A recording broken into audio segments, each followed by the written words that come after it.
Dobar dan! Kad netko ima uvijek nešto novo za reći, može i nekoliko puta gostovati u ekozoni. Profesor dr. Vad Mathiessen sa danskog sveučilišta u Aalborgu već nam je govorio o danskoj energetskoj tranziciji, prelasku na 100% obnovljive izvore energije. Ovog puta tema razgovora su njegov europski projekt otkrivanja izvora otpadne toplinske energije u Europi, danski ciljevi za obnovljive izvore do 2030. te privatizacija njihove državne energetske tvrtke. Mr. Mathiessen, it has been estimated that there is more heat wasted during electricity production in Europe than is required to heat all buildings in the continent. How to use all that potential? What we found in heat roadmap Europe is that there's more heat being wasted than is required in the buildings. Now this waste heat is from both combined heat and from power plants and from industrial plants. And of course this is a rather theoretical hypothesis that this would be possible because you would need to connect all of the sources with the buildings, which is not doable. But if we can simply use 20 or 25% of this, it can mean rather a lot for the European greenhouse gas emissions, but also the consumption of fossil fuel, namely natural gas, for example. In that process, what kind of role plays or will play the EU science project Heat Roadmap Europe? So what we're currently performing for the European Union is analysis of what the balances are between insulating your houses, deploying new heat options such as individual heat pumps and district heating, and combining this with renewable energy. So what we have to talk about in the future is how to use cheap renewable energy which actually has lower cost than fossil fuels. And what we're trying to do is we find the balance between saving energy and providing energy.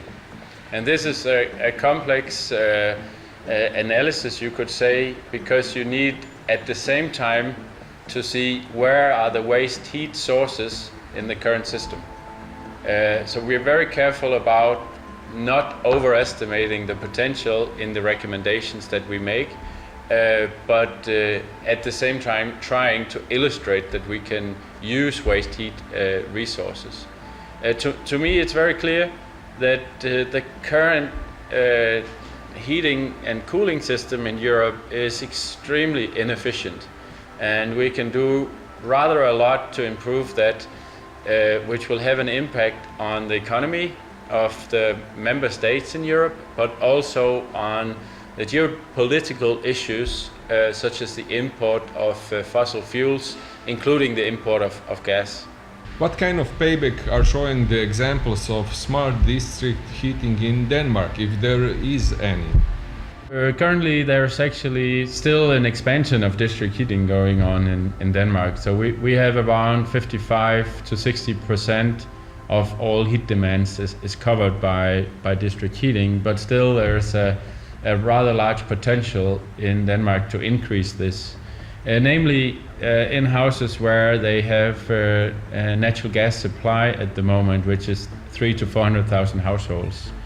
I think if we take that example, this is only done because it is economically feasible, private economically, to do it.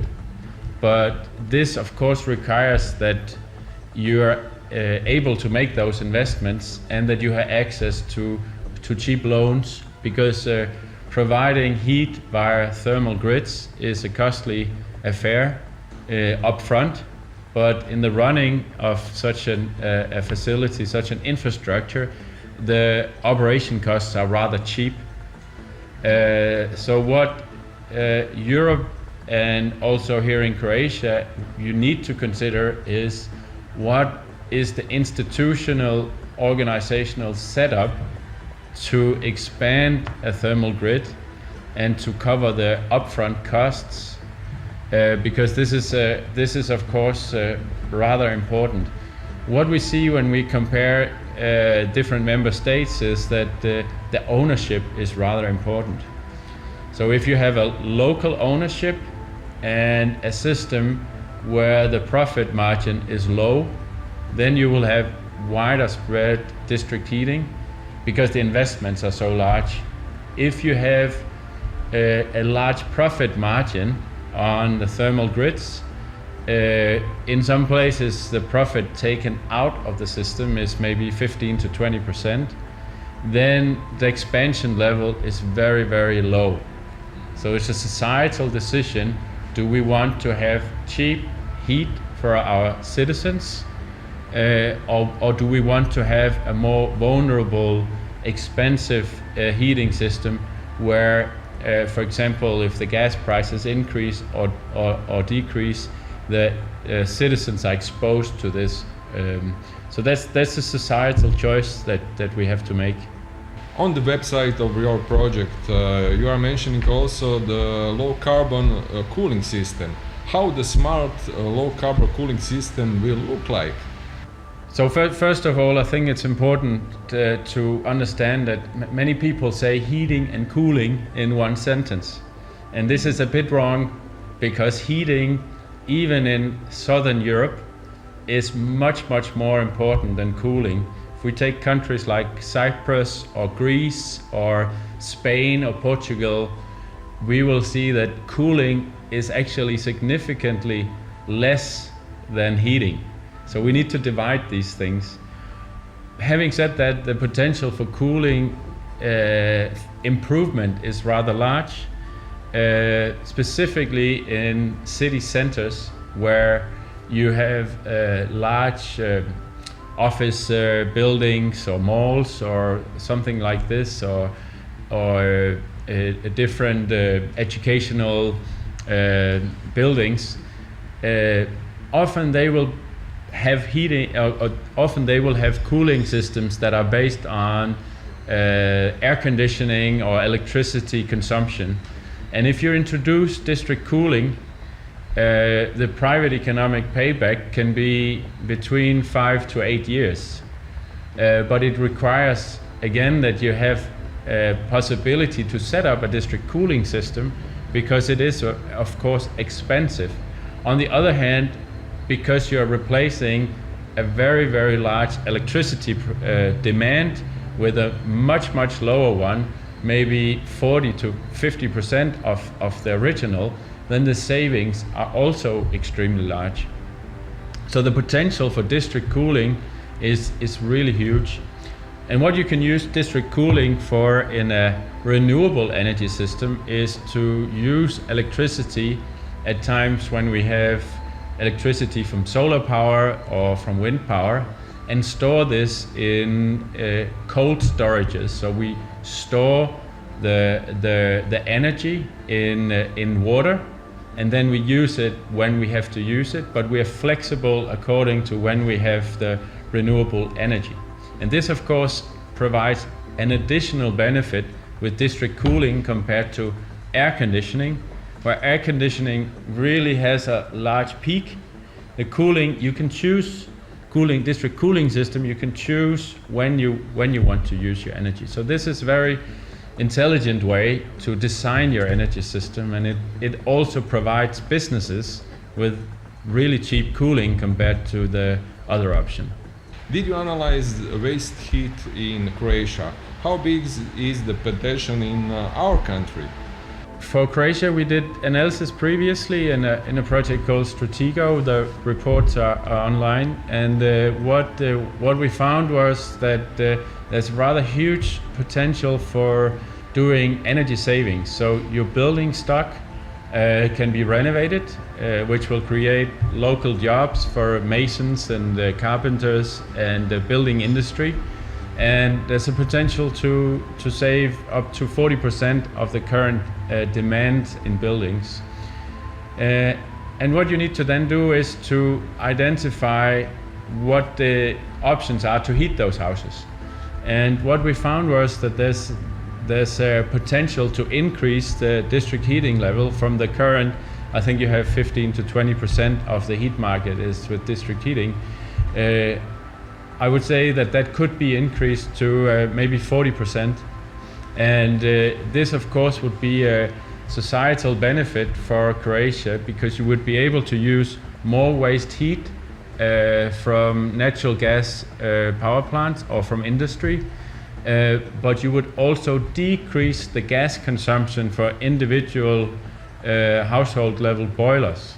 So it has a really large benefit to combine energy savings of 40% with an expansion of district heating with 40%, because you really save a lot of fossil fuel imports.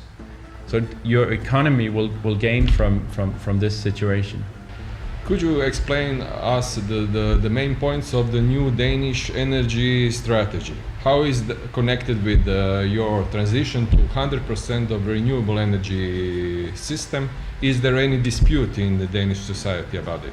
The current situation in Denmark is that we have just had a new very broad political agreement in the parliament, where it was agreed to have 55% renewable energy in 2030. And I think this is too low. So I think we have to probably go to 60 to 70% if we want to live up to the Paris Agreement, this agreement about the global emissions of greenhouse gases. But the situation is that now a political consensus has been reached, where all parties in parliament have agreed to 55% renewables in 2030, but they have also again agreed to the 100% renewable strategy for 2050.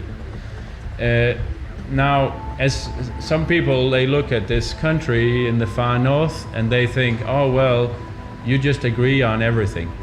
But I will assure you that every little percentage of renewable, every little energy efficiency gain, every little gain in reducing the greenhouse gas emission is a fight. So it is a huge debate all the time. How far should we go? How should we do it? Who should gain? Who should not gain? And it is not easy. And I did not think that there would be a political agreement before, in maybe 1 year after the general election. But the government and the parties in parliament managed to make an agreement just a week ago, last Friday, on the 2030 target. So this was very good. I think it's important for the citizens and the companies that you have a stable situation around what kind of policies you have for wind power, for energy savings, for geothermal heat pumps, and all of these different components that we need. So it's very positive that they managed to do that, but I would say it's a minimal solution, and everybody knows that from 2018 currently to 2030, this is not enough. We need to do more than this, but it's a base that we can build on top on. What did Denmark learn from the privatization, or partly privatization of DONG, the Danish state national energy provider? So in the case of DONG, which is now called Ørsted, is that it was a long process where it was taken away from the consumers, and then it was actually bought by a state-owned company, and then it was partly privatized again, and now it has been put partly on the stock exchange. So I think what has been learned from this process is that you really need to have a long discussion about it, and a longer time than what we had, because what actually happened was that when the company was partly privatized, the government fell apart and they had to form a new government, and that happened without any elections, but still it was a bit of a political chaos. So I think learning from that, the current politicians in parliament know that you need to prepare citizens, and you need to be more careful about how you privatize or sell parts of a state-owned company. Currently, the company is still completely state controlled, you could say, because it's only partly on the stock exchange, and there's no current plans to completely privatize this company. It might happen in the future though, because Ørsted has changed the strategy. Before it was called DONG, which means Danish Oil and Natural Gas Consortium. And now they changed the name to Ørsted, who is a Danish scientist working on electric engines in the 18th century. But in that process, before they changed their name, they sold all of their oil assets, and they have phased out coal almost completely in their power plants. And now the main business is offshore wind. So currently you could say it's a completely different company than it was 10 years ago, where the main business was Danish coal-fired power plants and oil in the North Sea. So it would not be so problematic today to actually completely privatize a company like Ørsted, because they are not in control of all of the key assets in the Danish energy supply. Professor Mathiessen, thank you for the interview.